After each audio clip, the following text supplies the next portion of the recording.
आज अपन एक नया विषय देखते हैं, नया विषय जानने की कोशिश करते हैं और नए विषय में बहुत मज़ा भी आता है। सबसे पहले तो अपन को ये जानना है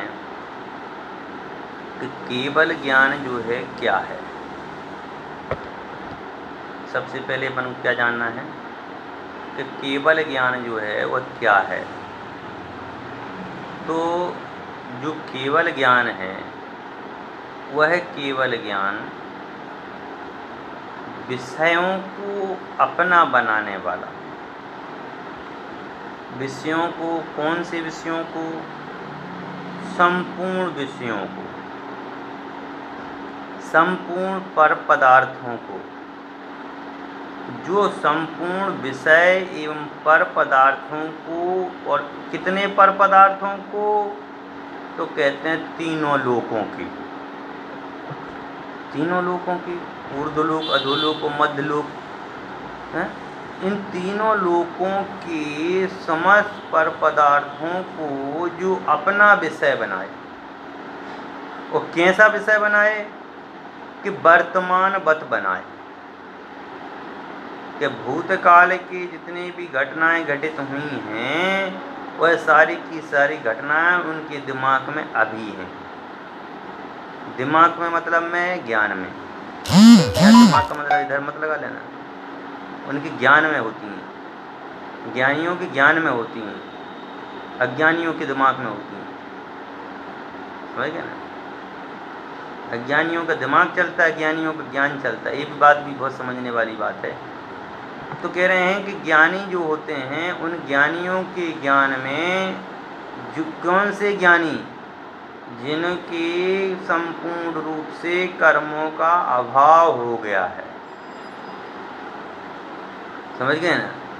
कुछ कर्म शेष रह गए हैं, ऐसे उन केवल ज्ञानियों के ज्ञान में भूतकाल के समस्त पर पदार्थ, भविष्यत काल की, मतलब जो घटना घटने वाली हैं, कब घटने वाली हैं? आज से अनंत काल पहले, आज से अनंत काल पहले जो घटनाएं घटित होने वाली हैं, समझे? उन समस्त घटनाओं का, किसकी घटनाएं?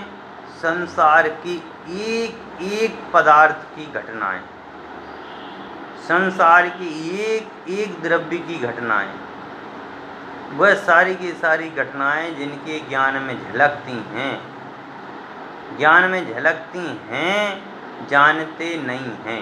ये बात ध्यान में रखना, ये बिल्कुल नोट रखना कि जैसे दर्पण में, दर्पण जानते हैं आप? मैं आज लेकर के बैठा हूँ आपको समझाने के लिए। जैसे दर्पण है तो इस दर्पण में क्या हो रहा है?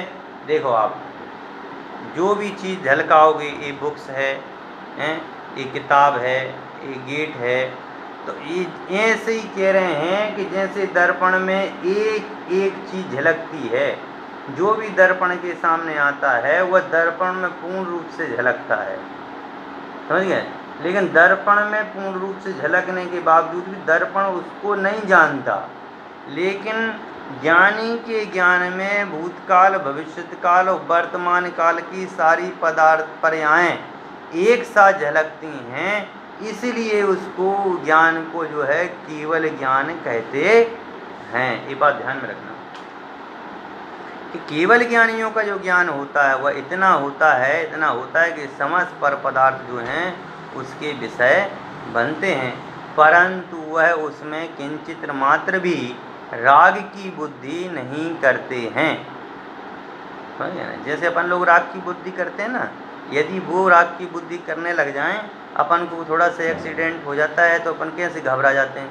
परंतु यदि उनके सामने ऐसा कोई एक्सीडेंट, तो रोज़ ही लाखों करोड़ों अरबों लोग, पता नहीं असंख्यात अनंत अनंत जीव राशि उनके ज्ञान में झलकती है, रोज़ ही मृत्यु को प्राप्त होते हैं, उनके ज्ञान में पहले से ही पता है, तो उनको सुख दुख नहीं होता है। क्यों? क्योंकि वह रागी द्वेषी नहीं हैं। वह तो केवल ज्ञानी होने के बाद में वह तो कर समस्त प्रकार कर्म क्षय करके केवल मन, वचन, काय, वस्त्र शेष रह जाते हैं, और सिद्ध तत्व की प्राप्ति होने पर उनकी मन, वचन और काय ये तीन जो योग कहे गए हैं, इन योगों का भी पूर्ण रूप से अभाव हो जाता है और मुक्त हो जाते हैं और शुद्ध बन जाते हैं। ठीक है, इस प्रकार से अपन ने आज केवल ज्ञान के स्वरूप की चर्चा की है। आगे की चर्चा अपन समय अनुसार करेंगे। धन्यवाद।